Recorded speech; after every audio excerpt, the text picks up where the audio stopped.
പിന്നെ ഇതൊരു വ്യൂസിന് വേണ്ടിയിട്ടുള്ള വീഡിയോ അല്ല കേട്ടോ.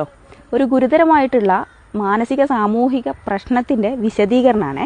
ഇന്നലെ ഞാനൊരു പബ്ലിക് ബസ്സിൽ നിന്നുള്ളൊരു വീഡിയോ ഷെയർ ചെയ്ത്. എന്താണെന്ന് വെച്ച് കഴിഞ്ഞാൽ ഒരാൾ മനഃപൂർവ്വം എൻ്റെ ശരീരത്തിൽ സ്പർശിക്കുന്ന ഒരു വീഡിയോ. അതൊരു ആക്സിഡൻ്റ് അല്ല, ഒരു മിസ്അണ്ടർസ്റ്റാൻഡിങ്ങും അല്ല. ഇത് മേജർ സൈക്കോളജിക്കൽ ഇഷ്യൂവും സെക്ഷൽ ബൗണ്ടറി വയലേഷനുമാണ്. അതായത് കൺസെൻ്റ് ഇല്ലാതെ ഒരു മനുഷ്യൻ്റെ ശരീരത്തിൽ തൊടാൻ ആർക്കാ അവകാശമുള്ളത്? ശരിക്കിത് കാണിക്കുന്നത് എന്താണെന്നറിയോ? അയാൾക്ക് അയാളുടെ ഇമ്പൾസ് കൺട്രോൾ ചെയ്യാനുള്ള ശേഷിയില്ല, മറ്റുള്ള മനുഷ്യന്മാരോടുള്ള എമ്പതി ഇല്ല. ഇതിനൊക്കെ അപ്പുറത്ത് ആരും എന്നെ ഒന്നും ചെയ്യില്ല എന്നുള്ളൊരു മറ്റേടത്തെ വിചാരമില്ലേ, അതും കൊണ്ടാണ്. എന്താണെന്ന് വെച്ചാലേ, ഞാൻ ഈ ഫസ്റ്റ് എൻ്റെ മുന്നിൽ നിൽക്കുന്ന ഒരു പെൺകുട്ടിക്കുള്ള ഡിസ്റ്റർബൻസ് കണ്ടിട്ട് എൻ്റെ ഫോണിൽ വീഡിയോ ഓണാക്കി ഇങ്ങനെ പിടിച്ചു. ഈ വീഡിയോ ഓണാക്കിയത് അയാൾ കണ്ടിട്ടുണ്ട്. അയാളത് കണ്ടുകൊണ്ടിരിക്കെ തന്നെ അയാൾ കുറച്ച് നേരം അങ്ങനെ നിന്നു, വേറെ കുഴപ്പമൊന്നുമില്ല. കുറച്ച് കഴിഞ്ഞപ്പോൾ അയാളത് പിന്നെ റിപ്പീറ്റ് ചെയ്തുകൊണ്ടിരിക്കുക. അതിൽ നിന്ന് എന്താ മനസ്സിലാക്കുന്നത്? വീഡിയോ എടുത്താലും എനിക്ക് പ്രശ്നമില്ല, എങ്ങനെയായാലും പ്രശ്നമില്ല, ഞാൻ ചെയ്യാനുള്ളത് ചെയ്തുകൊണ്ടിരിക്കും എന്നുള്ളത്.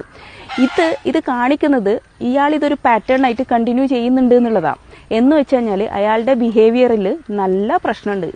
ഇതൊരു മെയിലിൻ്റെ നോർമൽ ബിഹേവിയർ അല്ല, ഇൻസ്റ്റിങ്ക്റ്റും അല്ല, ടെംപ്റ്റേഷനും അല്ല, പിന്നെന്താ? അൺകറക്റ്റഡ് ബിഹേവിയറാണ്. സൈക്കോളജി പറയണതേ unchallenged behaviour become repeated behaviours. നമ്മൾ എന്താ ചെയ്യേണ്ടത്? ഞാൻ ഇന്നലെ ആ വീഡിയോ എടുത്ത് അയാൾക്കത് പ്രശ്നമല്ല എന്ന് അയാൾ മനസ്സിലാക്കിയിട്ട് വീണ്ടും അത് റിപ്പീറ്റ് ചെയ്തത് കണ്ടിട്ട് ഞാൻ ആ വീഡിയോ പോസ്റ്റ് ചെയ്തതിൻ്റെ ഉദ്ദേശം എന്താണെന്ന് വെച്ചാൽ ഇത് മാക്സിമം ആളുകളിലേക്ക് എത്തിക്കുക. സൊസൈറ്റി അയാളെ ചോദ്യം ചെയ്യണം. അത് അയാളുടെ ചുറ്റുമുള്ള ആൾക്കാരും അയാളുടെ കുടുംബക്കാരും കാണണം. ഒരാൾ സ്വന്തം മനസാക്ഷിക്ക് മുമ്പിൽ അയാൾക്ക് ഒന്നും പ്രശ്നമില്ലാതെ നടക്കുന്ന ഒരാളാണ് എന്നുണ്ടെങ്കിൽ പിന്നെ അയാൾ മാന്യത കാണിക്കുന്നത് അയാൾ ജീവിക്കുന്ന സൊസൈറ്റിക്ക് മുമ്പിലും അയാളുടെ ചുറ്റുമുള്ള കുടുംബത്തിന് മുമ്പിലുമാണ്. അപ്പോൾ ഈ കുടുംബം അത് അറിഞ്ഞു എന്നറിയുമ്പോഴും സൊസൈറ്റി അത് അറിഞ്ഞു എന്നറിയുമ്പോൾ മാത്രമാണ് ഇവർ ഈ ബിഹേവിയർ ചേഞ്ച് ചെയ്യാൻ പോകുന്നുള്ളൂ. അതാണ് ഞാൻ ആ വീഡിയോ ഷെയർ ചെയ്തതുകൊണ്ട് ഉദ്ദേശിച്ചത്. ആ സാധനം സൊസൈറ്റി നോർമലൈസ് ചെയ്യുന്നത് കൊണ്ട് എന്താ ഉണ്ടാവുന്നത് എന്ന് വെച്ച് കഴിഞ്ഞാൽ അയാൾ ഒരിക്കലും അത് ചേഞ്ച് ചെയ്യാൻ പോകണില്ല. ഇങ്ങനെയാണെങ്കിലും വിക്ടിമിനെ മാത്രം ക്രൂശിക്കാനേ ഇവിടെ ആളുകളുള്ളൂ എന്ന് പറഞ്ഞിട്ട് അയാൾ അത് ആ സാധനം റിപ്പീറ്റ് ചെയ്തുകൊണ്ടേയിരിക്കും. ഇതൊരു ചെറിയ തെറ്റല്ല, ജോക്കും അല്ല, അറ്റൻഷൻ സീക്കിങ്ങും അല്ല. ഇതൊരു major psychological and social issue ആണ്.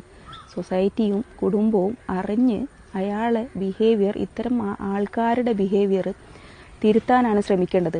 എനിക്കിപ്പോൾ ഈ വീഡിയോ കണ്ടിട്ട് ഇതിൻ്റെ റിയാക്ഷനും ഇതിൻ്റെ റെസ്പോൺസൊക്കെ കണ്ടിട്ട് തോന്നുന്നതേ ഇയാളേക്കാൾ ഭയങ്കര കൗൺസിലിംഗ് കൊടുക്കേണ്ടത് നമ്മുടെ സൊസൈറ്റിക്കാണ്.